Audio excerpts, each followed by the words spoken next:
The palace was quieter now, but the air was heavy with questions and whispers. Since the battle for Krythe, many eyes had turned toward Ryan, the human warrior who carried the lost crest, and fought like one born to these stars.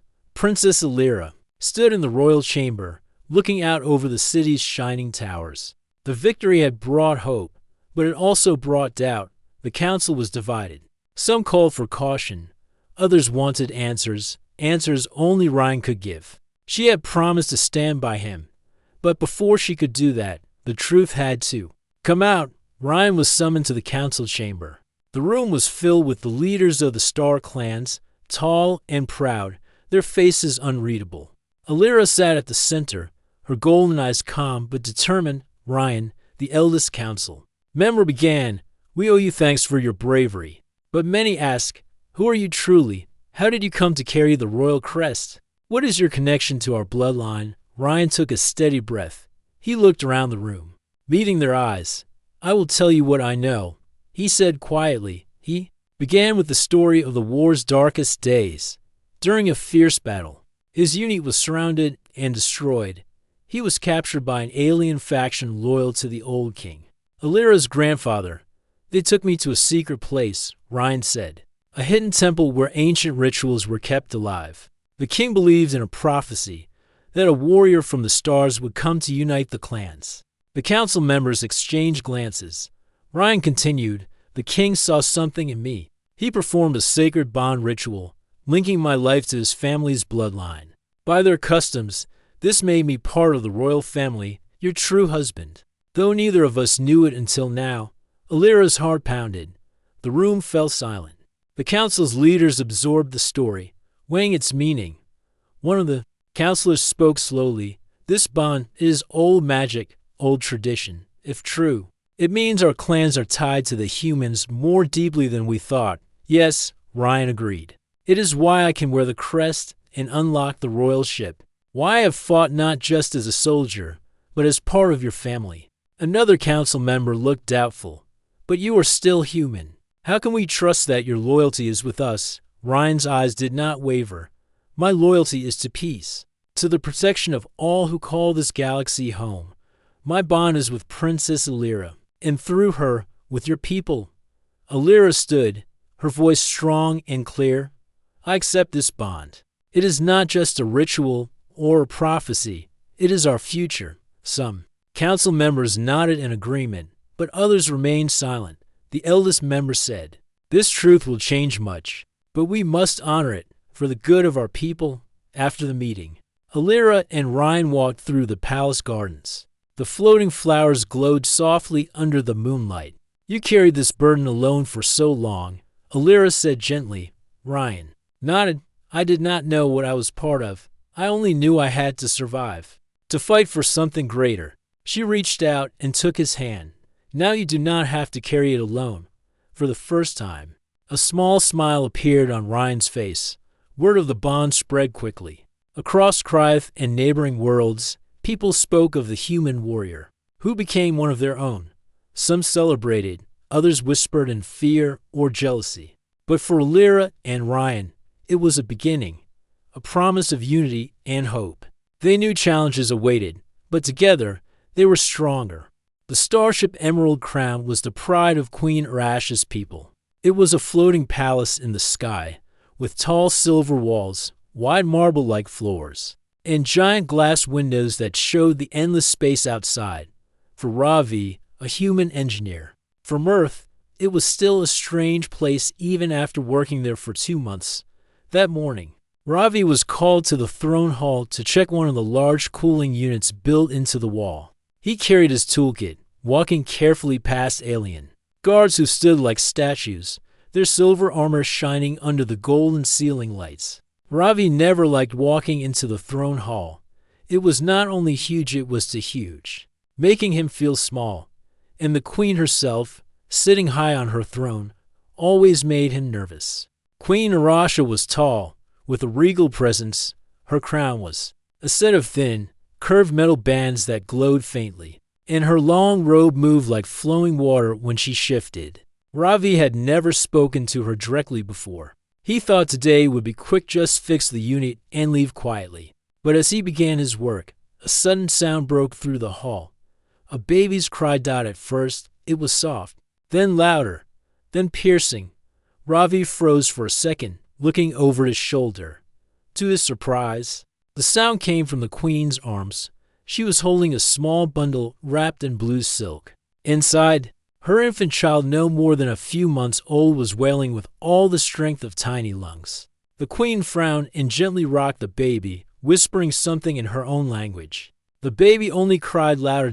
To alien attendants rushed forward with small toys that spun and shimmered with light. The baby ignored them. Another brought a crystal-like rattle that made a soft chimming sound. Still no use. The child's cries grew sharper, echoing through the massive room. The guards shifted uncomfortably. The advisors at the side began whispering among themselves. It was clear no one knew what to do. Ravi put down his tools. On Earth, he had seen this scene many times before. His younger sister had a baby girl who used to cry in the same way, loud, endless, and unstoppable. The trick wasn't strange toys or bright lights. Sometimes it was just the sound of a calm, steady voice. Ravi hesitated.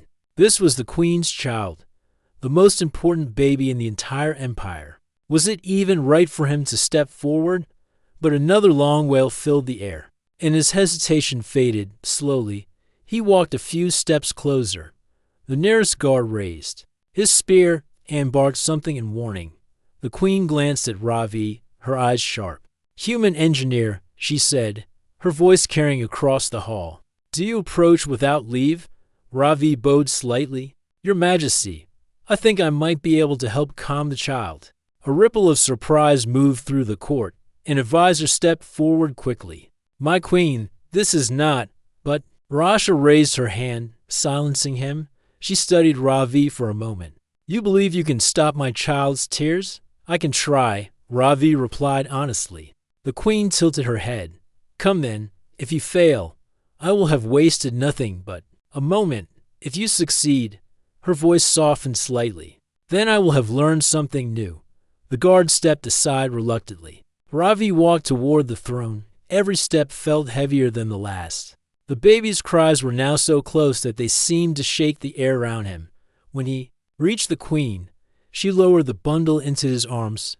The child was small, with smooth pale skin and bright, watery eyes. Little fists waved in the air as if trying to fight the whole world. Ravi held the baby gently, just as he had done for his niece. He began to sway slightly from side to side, keeping his movements slow. Then he started humming just a simple earth lullaby his grandmother used to sing.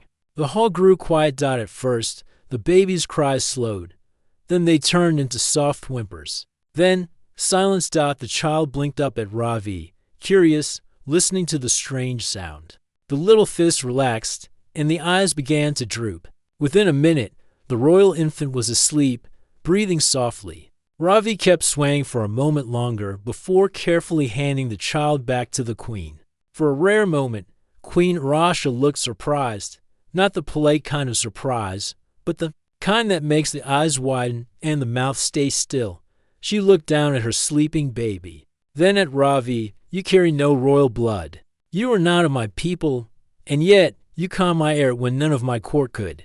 "It's nothing special," Ravi said quietly. "Human babies cry like this all the time. Sometimes a steady sound helps." The queen tilted her head slightly, as though storing this fact in her mind. "A simple sound," she murmured, "and the heart behind it." Behind her, the advisors whispered furiously. The guards exchanged glances. To them, this was strange and unthinkable that an outsider could do what their own could not. The queen dismissed them with a single wave. "Leave us," the court began. Too empty, though not without many curious and suspicious looks in Ravi's direction. Soon, only the queen, the baby, two guards, and Ravi remained. "You will come again," the queen said, her voice firm but not unkind. "When my child cries, you will be summoned. You will teach me this sound." Ravi hesitated. "Your Majesty, I'm just an engineer. My job is to keep your ship running, not you will do both." She interrupted.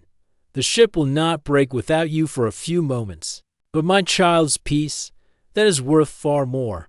Ravi nodded slowly.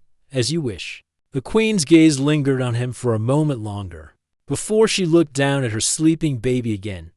Her expression softened in a way Ravi had not thought possible for someone so powerful. You may go, she said finally. Ravi picked up his toolkit and began walking out of the throne hall. As the doors closed behind him, he heard the faint, steady breathing of the royal child still asleep. Still at peace. He didn't know it yet, but that small act of kindness would change everything. The next morning, Ravi thought the events in the throne hall might have been a one-time thing. He expected to return to his normal routine, checking engine systems, inspecting cooling units, and staying far from royal affairs. But by midday, a royal messenger arrived at the engineering section. The tall alien carried a small golden rod, the sign of an urgent request. The queen summons you, the messenger said, his tone polite but carrying no room for refusal. Ravi sighed softly. I suppose this is about yesterday. It is, the messenger replied. Ravi cleaned his hands, left his workbench, and followed the messenger through the long glass corridors of the Emerald Crown. He tried to keep his mind calm, but questions kept coming. Why would the queen need him again so soon? Was the baby crying again? When they reached the royal nursery, the guard stepped aside to let him in. The nursery was nothing like the throne hall. It was warm, bright, and filled with soft colors. There were carved wooden animals from the queen's homeworld, crystal mobiles that turned slowly in the air, and walls painted with gentle patterns of stars. Queen Rasha stood beside a silver cradle, her baby in her arms. She looked at Ravi with that same measured gaze from the day before.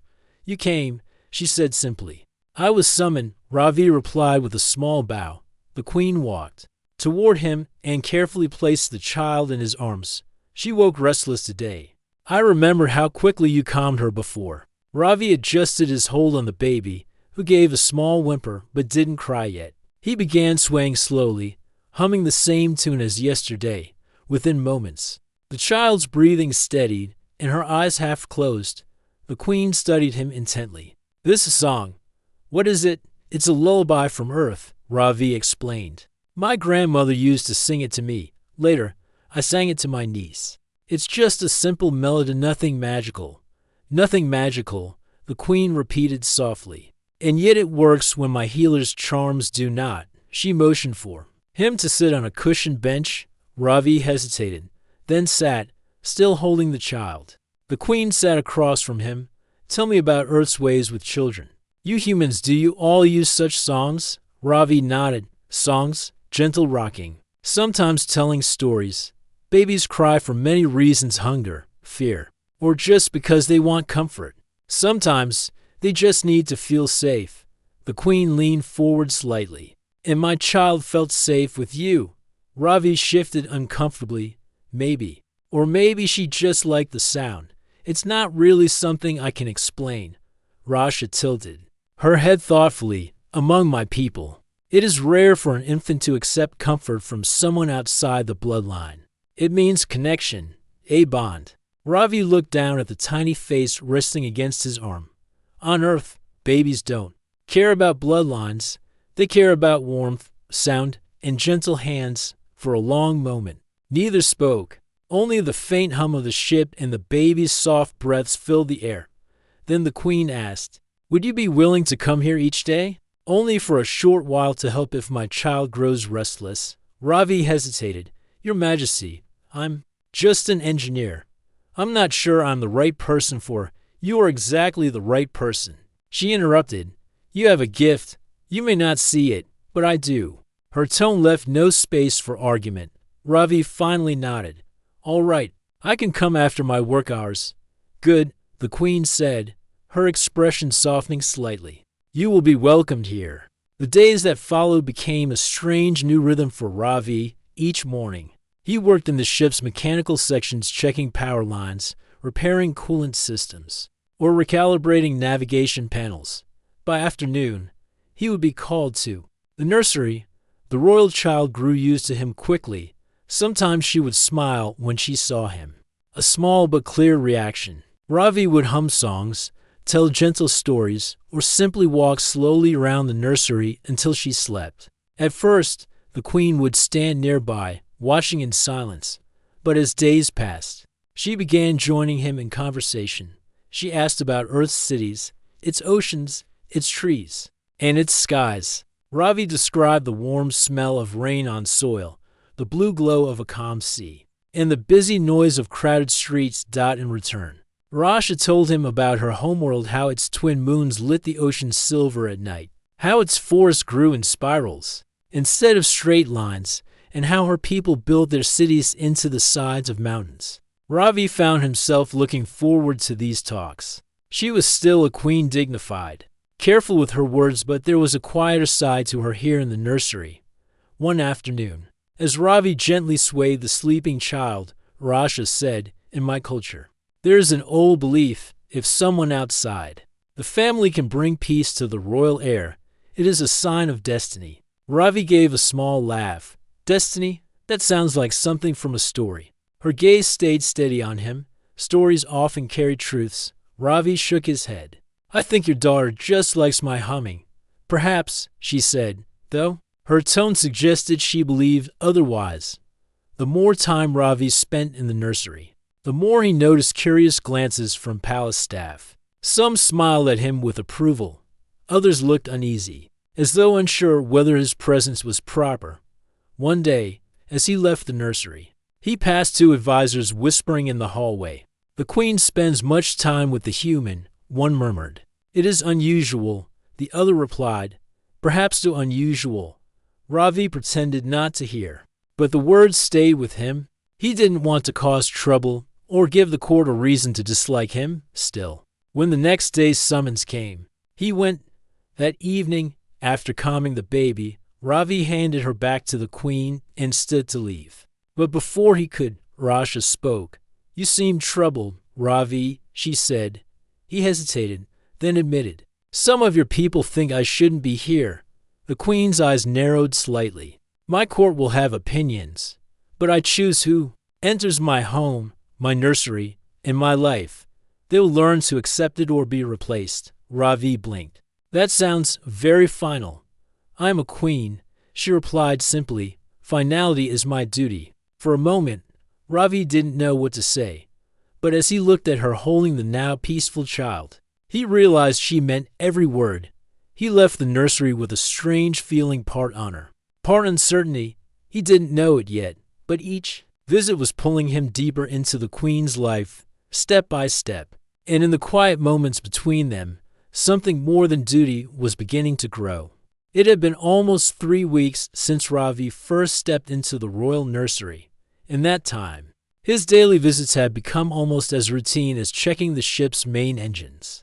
The queen's daughter, Princess Lyra, now recognized him instantly. Whenever Ravi entered the nursery, the little one would stop whatever she was doing, whether fussing, staring at a toy, or wriggling in her blanket, and look toward him with wide eyes. It always made him smile. But Ravi noticed something else. The queen herself was spending more time with him. At first, she had been a quiet observer, standing nearby as he calmed the child. Now, she often stayed for the full visit, asking questions, listening to his stories, and even sharing moments of her own life that Ravi suspected few others in the court had ever heard. One afternoon, Ravi arrived to find the queen already waiting, the child in her arms. "She is restless today," Rasha said, handing the baby to him. Ravi began swaying and humming, and within moments, the baby settled. He noticed Rasha watching closely, not the child, but him. "Your people," she said after a pause, "seem to hold family ties in great respect." "They do," Ravi replied. "Family is everything for most of us, even if we live far apart. We try to keep our bonds strong." The queen's eyes softened. "And yet, you chose to work far from your own world." Ravi shrugged lightly. "Sometimes you leave home not because you wanted to, but because you need to. This job, it helps me send money back to my sister. She's raising my niece alone." Rasha studied him for a moment longer. "You care for your family from afar, That is rare among my court. Many would not sacrifice comfort for such a reason. Ravi chuckled faintly. I think most humans would. It's not really a sacrifice, it's just what feels right. From that day on, their conversations often wandered beyond the nursery. Ravi spoke of Earth's forests in autumn, when leaves turned gold and red.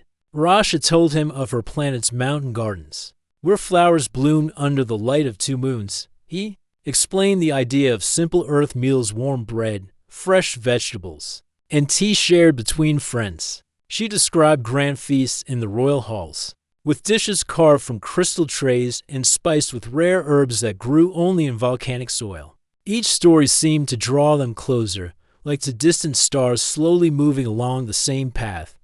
But the palace was not blind. Ravi began to notice how the staff looked at him. Some bowed slightly in greeting now, showing respect. Others whispered when they thought he couldn't hear. He caught glimpses of small frowns from certain advisors when he entered the nursery. One evening, while leaving, he passed two guards talking in low voices. The queen speaks to him often. One said, she trusts him more than some of her council. The other replied, that trust will cause trouble. The first warned. The words stayed with him. Trouble was the last thing Ravi wanted. He was here to work, to earn his pay, and to go home when his contract ended. Yet the more time he spent in the queen's company, the more he wondered if leaving would be as easy as he once thought. A few days later, Ravi arrived to find the queen sitting at a low table in the nursery, a pot of steaming tea between them. I thought, she said, we could share a drink today. My people's tea has a calming scent. It may help the child rest. Ravi smiled, setting down his toolkit and taking the seat she offered. The tea was pale blue, with a gentle, earthy aroma. They sipped in silence for a moment, watching the princess play with a small carved bird on the floor mat. Then Rasha spoke. In my culture, to share tea is to open one's thoughts, so I will speak plainly. You interest me, Ravi of Earth. The words nearly made him choke. Interest me was not something he expected to hear from a queen.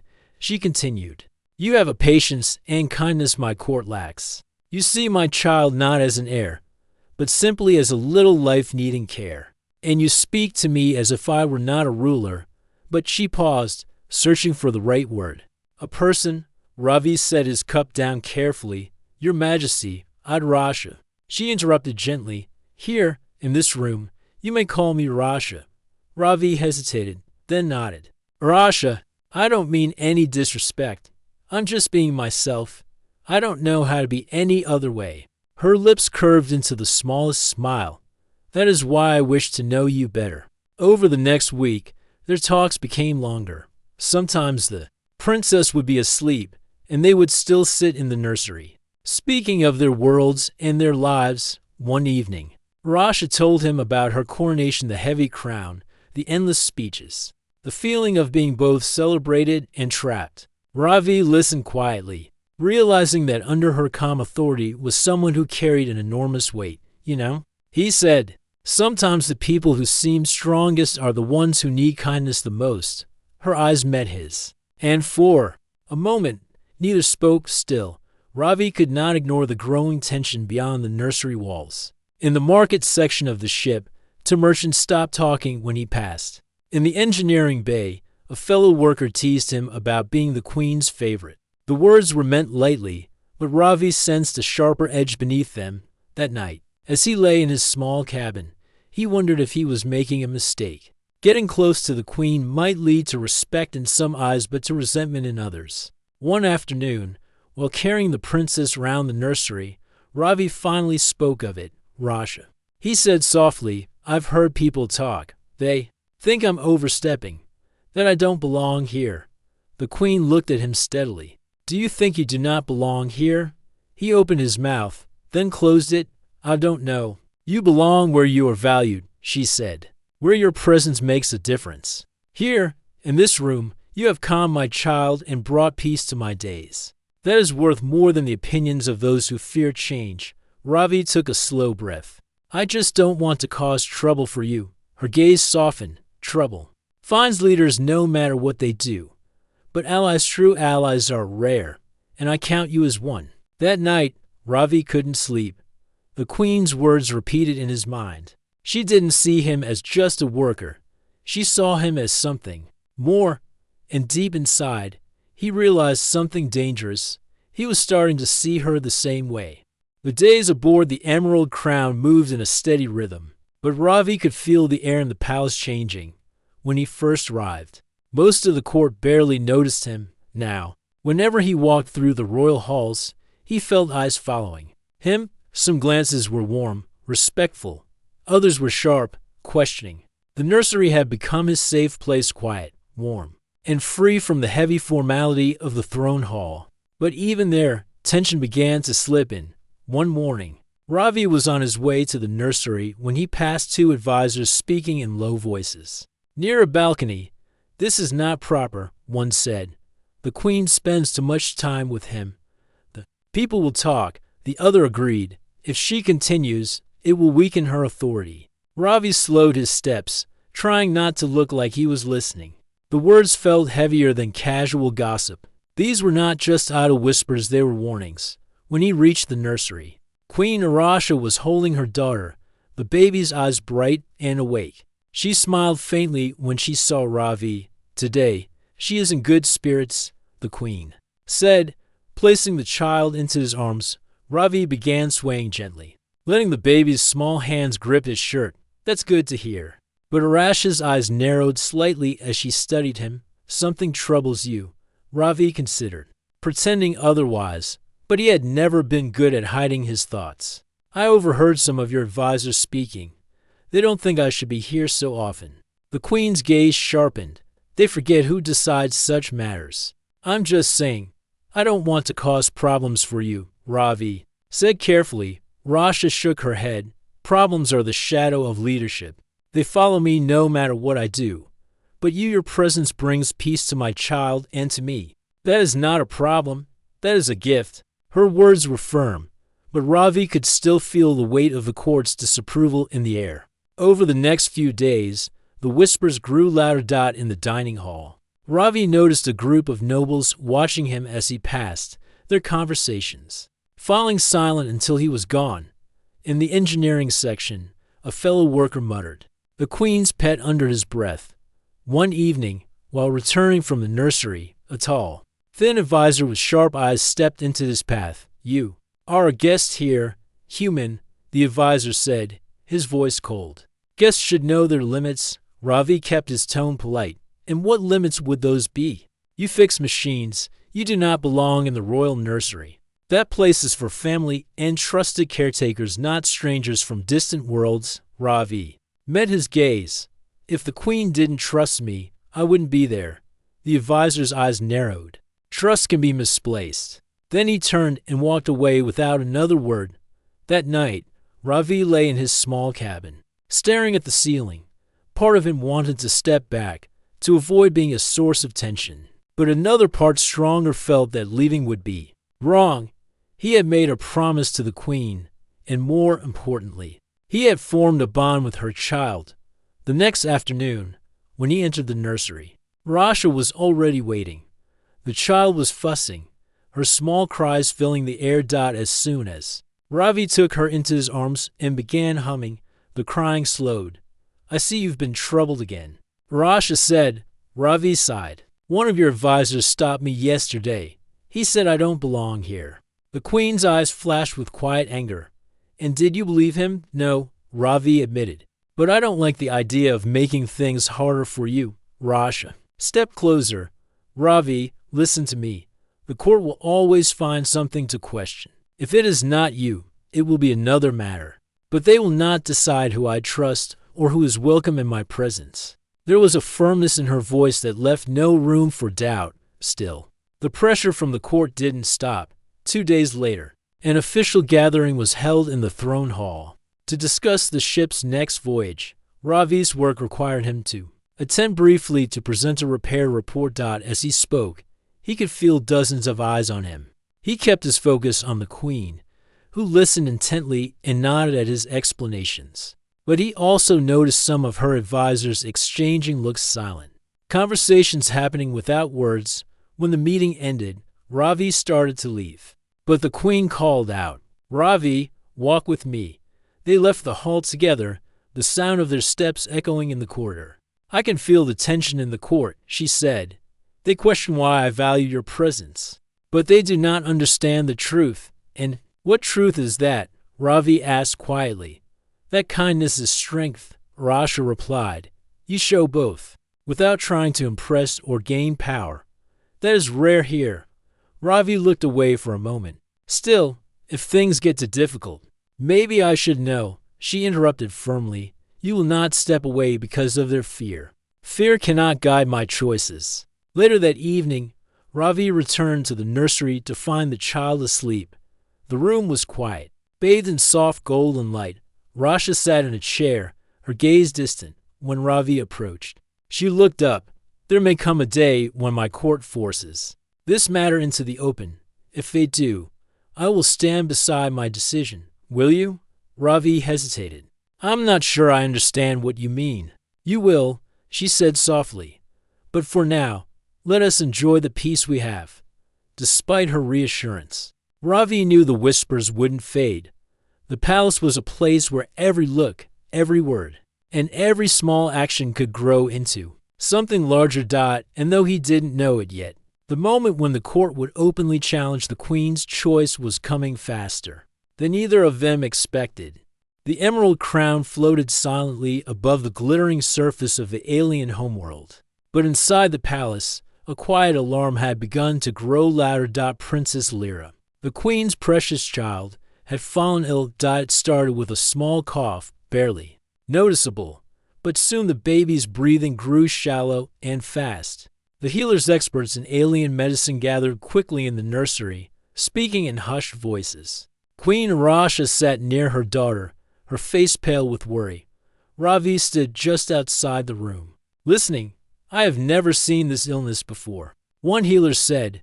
"It spreads quickly and resists usual treatments." The queen's eyes filled with fear. "What can be done?" "We must act fast," another healer said. "But we need time." Ravi's heart pounded. He thought of the baby's soft face and the trust she showed him each day. He wished he could do anything to help. For ours, the nursery, became a place of tense silence, broken only by the baby's fragile breaths and the quiet instructions of the healers. Ravi paced nearby, feeling helpless. Then an idea came to him, an idea from Earth. He remembered stories his grandmother told him about old remedies used to ease breathing during sickness. Not medicine, but comfort techniques. Ravi approached one of the healers carefully. "On Earth, we use certain methods to help sick children breathe easier when they have infections." The healer looked skeptical, but listened. Ravi explained how gentle rocking, controlled breathing sounds, and warm, moist air could help calm the child's lungs and ease coughing. "It is not a cure," Ravi said, "but it can give the body a better chance to heal." The healers exchanged uncertain looks. Queen Rasha turned to Ravi. "Do you believe this will help?" "I do," he answered quietly. The queen nodded. "Then show us." Ravi set to work immediately. He found a quiet corner of the nursery, where he could hold Princess Lyra comfortably. He began to rock her gently, humming the familiar lullaby that had already soothed her so many times. But this time, his voice was slower, steady like a heartbeat. He asked the healers to bring a warm mist machine that released soft vapors to help open the airways. As the mist filled the room, Ravi continued humming, keeping his movements smooth and calm. Minutes passed. The baby's breathing, once harsh and quick, began to slow. Her tiny chest rose and fell more evenly. The healers watched closely, nodding in quiet approval. For the first time since the illness began, the princess stopped coughing. Her eyes fluttered open. Focusing on Ravi's face, Queen Rasha stood nearby, tears in her eyes. "You have done more than I expected." Ravi shook his head humbly. "It was a small thing, comfort and care. The real healing is your child's strength." The healers agreed. This method gives her body a chance to fight the infection. Word spread quickly through the palace. The human engineer had helped save the royal child. The next day, the court gathered in the throne hall for an important meeting. Advisors, nobles, and officials waited. Eyes curious and cautious, Queen Arasha stood tall, her face calm but firm. She spoke clearly. The child is recovering, thanks to the courage and knowledge of one among us, a human named Ravi. A murmur ran through the room. Some faces showed surprise, others disbelief. One of the senior advisors cleared his throat. Your Majesty, we respect the recovery of the princess, but the methods used were unconventional. The Queen's gaze did not waver. Sometimes unconventional is necessary. Ravi's actions saved my daughter's life. She turned to Ravi. You have earned your place here, not by birth, but by heart and deed. Ravi stood quietly, feeling the weight of the room's attention. For the first time, many in the court saw him not as a simple engineer or outsider, but as a vital part of the royal family's story. Some nodded in respect, others remained silent, but thoughtful. The Queen's trust had become a public truth. That evening, Ravi found himself alone with Rasha in the nursery. Your actions changed many minds, she said softly.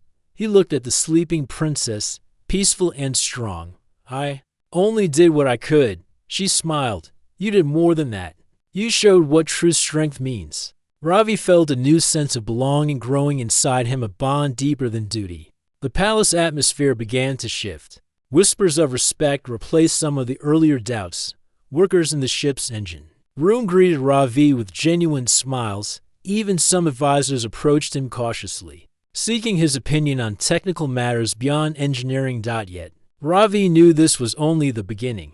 Being close to the Queen and her child meant more responsibility than he had ever imagined, and the future held challenges that would test his loyalty and courage even more. The palace was alive with excitement. Bright banners hung from the high walls, and the halls were filled with people dressed in their finest clothes. The Emerald Crown was preparing for a great ceremony, one to celebrate the recovery of Princess Lyra and the strength of the Queen's reign. Ravi felt the weight of many eyes on him as he moved through the crowd. The whispers from weeks before had faded, replaced by curious glances and cautious smiles. The court was watching closely, waiting to see how the Queen would honor those who helped her child. Queen Arasha sat on her throne, her robes shimmering in the soft light. Her face was calm but full of power. The gathered nobles, advisors, and honored guests waited in silence as the ceremony began. Ravi stood near the side, his hands folded in front of him. He wore a simple but neat uniform, feeling both out of place and strangely proud. The Queen spoke, her voice clear and strong. We gathered today not only to celebrate life, but also to honor those who have proven their loyalty and love for our people. Her gaze swept across the crowd, then landed on Ravi. You, Ravi of Earth, she said, have shown kindness and courage beyond your duty. You soothed my child when none could, and you stood by her in sickness and in health. The room held its breath. Ravi's heart pounded. He had expected a simple thanks, perhaps a gift or a medal. But the Queen raised her hand, and all eyes turned fully to her. Therefore, she said, I offer you a place by my side not only as a trusted friend but as my consort. A murmur ran through the crowd. Some gasped, others exchanged shocked looks. Ravi stared, unable to speak. The Queen continued, in our culture, the consort is the partner of the ruler. Together, they share the burdens and the joys of leadership. She stood and moved toward him, her gaze steady and kind. You have earned this by your actions, your heart, and your courage. Ravi's mind raced. Was this real? Was the Queen truly offering him marriage, a place in her world, her family, and her power? He looked at her, searching her face for any hint of doubt or jest. But her eyes were clear, full of respect and hope. My Queen, he finally said, I'm honored beyond words. But I'm also unsure. I'm just a simple engineer, a stranger. In your world, Rasha smiled gently, you are more than that. You have shown strength not only in skill but in kindness and loyalty. She reached out and took his hand. Will you accept my offer?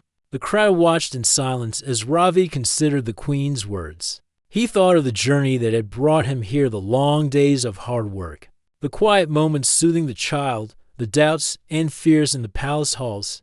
He thought of the people who had doubted him and those who had supported him, and most of all, he thought of the queen herself, strong, wise, and kind beyond measure. With a deep breath, Ravi nodded. "I accept," he said clearly. A cheer rose from the loyal supporters. The queen smiled brightly and took his hand once more. "This is not just a union of two people," she said to the court, "but a bond between our peoples. Let it be a new beginning." Ravi felt a mix of joy, pride, and nervousness. He was entering a new life, one full of challenges, responsibilities, and unknowns. The days after the ceremony were busy and strange. Ravi learned more about the customs of the queen's people, the ceremonies, the rules, and the duties of a consort. He met leaders from across the empire, many of whom looked at him with surprise or skepticism. But the queen's trust shielded him. Each day, he grew stronger in his role, finding confidence in the knowledge that kindness and courage were his greatest strengths. One evening, as the sun set over the distant mountains of the homeworld, Ravi and the queen sat together on a balcony overlooking the city. The air was cool and filled with the scent of blooming flowers. Rasha looked at him with quiet pride. "You have changed more than the court, Ravi. You have changed me." Ravi smiled. "And you have changed me. I never imagined this life, but I am grateful for it." They sat in silence, watching the stars begin to shine.